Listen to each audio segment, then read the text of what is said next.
Ça tourne, ça tourne. Bienvenue sur ma chaîne YouTube. Ça y est, je me suis lancée. Ça faisait trop longtemps que j'hésitais et que je n'avais pas le courage.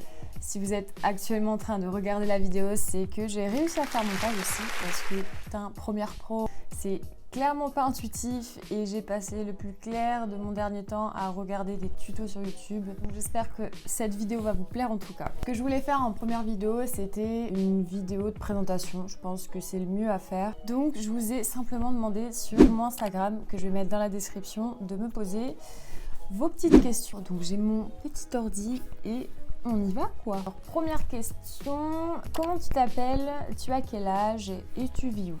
Donc je m'appelle Esther, j'ai 23 ans et je vis actuellement à Narbonne. Seconde question, comment vas-tu? Merci de te poser la question. Ça va super, franchement en ce moment tout va bien dans ma vie, je suis hyper heureuse, tout va bien, merci beaucoup. La troisième question, celle qui m'a été posée par le plus de monde, qu'est-ce qui t'est arrivé et à quel âge ça t'est arrivé? J'ai eu un accident il y a un peu plus d'un an et demi, le 6 juin 2019. J'ai fait une mauvaise chute qui m'a rendue paraplégique. Donc ça fait maintenant un an et demi que je suis en fauteuil. Évidemment, je m'attendais à ce qu'on me pose cette question parce que sur mon compte Instagram, je vous parle souvent de mon accident. J'avais pas envie de vous proposer ça direct en première vidéo, ce qui m'est arrivé. Je suis désolée, je vais faire des déçus. Je sais que la plupart des gens veulent savoir. Je vais pas vous en dire plus parce que j'ai prévu de faire une vidéo assez longue à ce sujet. Prochaine question, quelles études, travail fais-tu ou à quel projet te consacres-tu? J'étais en école d'infirmière avant d'avoir l'accident. J'étais sur Paris, j'étais en deuxième année.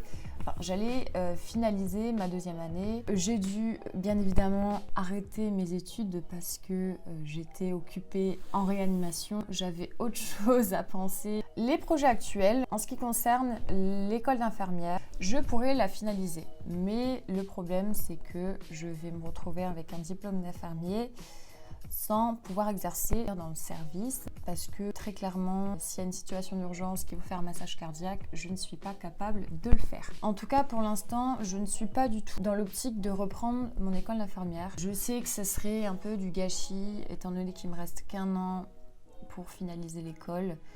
Mais en tout cas, ce n'est pas encore dans mon optique. Actuellement, je vais peut-être avoir un travail en tant qu'agent territorial. Je m'exprime, je serai intégrée au pôle handicap pour faire des projets d'aménagement pour les structures qui sont visées aux personnes en situation de handicap. Donc c'est-à-dire que je vais être la chieuse qui va passer dans tous les établissements et dire ça c'est pas aux normes, ça c'est pas aux normes, il faut faire ci, il faut faire ça. On m'a proposé staff, en tout cas j'estimais que j'avais le droit de prendre mon temps et de ne pas me précipiter pour reprendre des études alors que je me sentais clairement pas prête. Prochaine question, comment as-tu vécu le séjour à l'hôpital et l'apprentissage de l'utilisation d'un fauteuil roulant? Mon séjour à l'hôpital, je l'ai extrêmement mal vécu dans le sens où du jour au lendemain, je me suis retrouvée branchée à des machines qui me maintenaient en vie. Je me retrouve en fauteuil, je ne sens plus mes jambes. Et quand tu as 22 ans et que tu te réveilles dans un lit d'hôpital et que tes jambes ne fonctionnent plus, que tu as une trachéo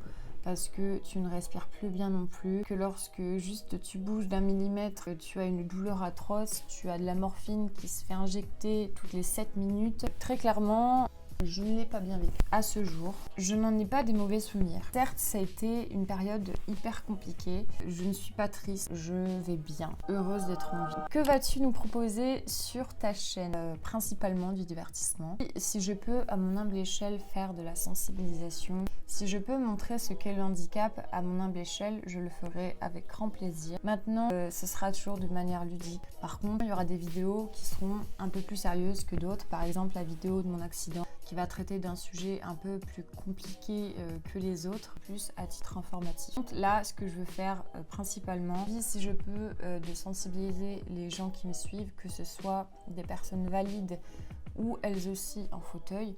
Si je peux aussi accompagner les personnes qui vivent la même chose que moi et qui vivent des difficultés que j'ai vécues et que je peux leur donner des conseils, ce sera avec grand plaisir. Je vais être diplômée kiné, alors ça m'intéresse du coup parler du sujet réédu. J'ai fait 3 mois de rééducation au centre ProPara à Montpellier. Ça s'est hyper bien passé, j'ai extrêmement bien vécu mon séjour parce que déjà de 1, J'ai rencontré des personnes formidables, que ce soit d'autres résidents qui étaient là en même temps que moi, ou le personnel soignant, les kinés, les ergos, infirmiers, aides-soignants, Ça médecins. fait beaucoup là, non? J'ai hyper bien vécu le séjour, c'est limite quand je suis partie, j'étais carrément triste. J'ai prévu de vous faire une vidéo de mon accident à la sortie du centre de rééducation.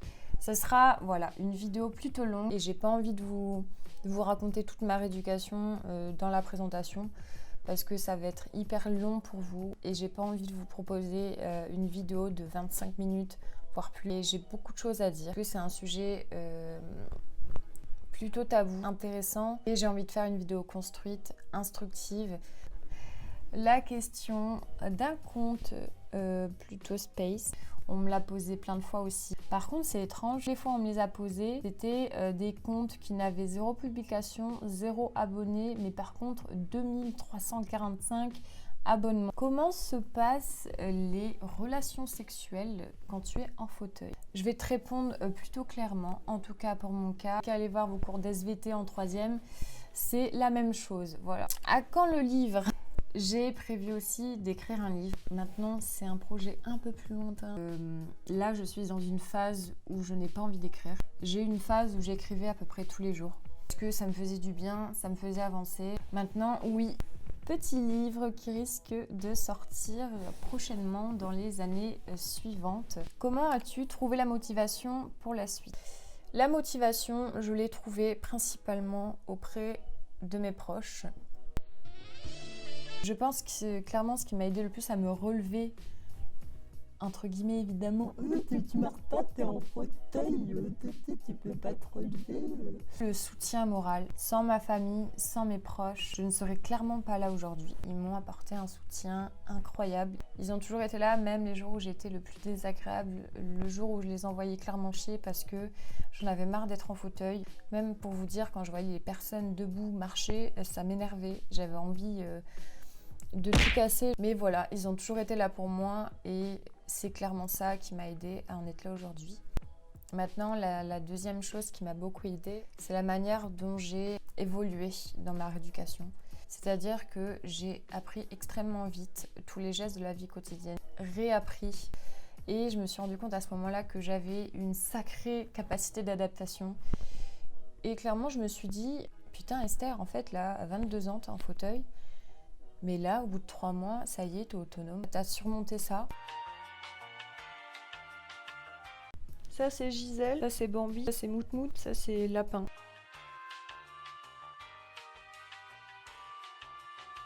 Ma motivation aussi, je l'ai trouvée dans le sport. J'aimais beaucoup le sport avant l'accident. Donc, j'ai repris le sport. Et ça m'a permis aussi de me dire que, mais en fait, c'est pas parce que t'es en fauteuil que tu peux pas faire ce que tu faisais avant. J'ai repris le cheval, le vélo, le ski. Certes, c'est de manière différente, mais ça me provoque le même bonheur que quand je le faisais avant.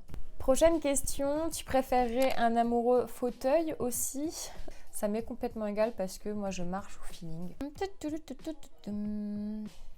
petite question de Lucas, est-ce que tu veux sortir avec moi? Oui, je te dis oui, viens on se marie, viens à Narbonne, je t'attends cet été. Bien sûr, mon Lucas. Voilà, on arrive à la fin de la vidéo. Merci à ceux qui sont encore là. Dites-moi dans les commentaires s'il y a des idées de vidéos, si vous avez des questions, même des critiques par rapport à la vidéo. Évidemment, si elle est constructive, parce que à ce moment-là, je vous répondrai même pas. Portez-vous bien. Allez, gros bisous. Salut! Je vais vous présenter Vada. Il a chié sur le tapis ce matin. Qui le veut, je le donne. En plus, il griffe. Il est là.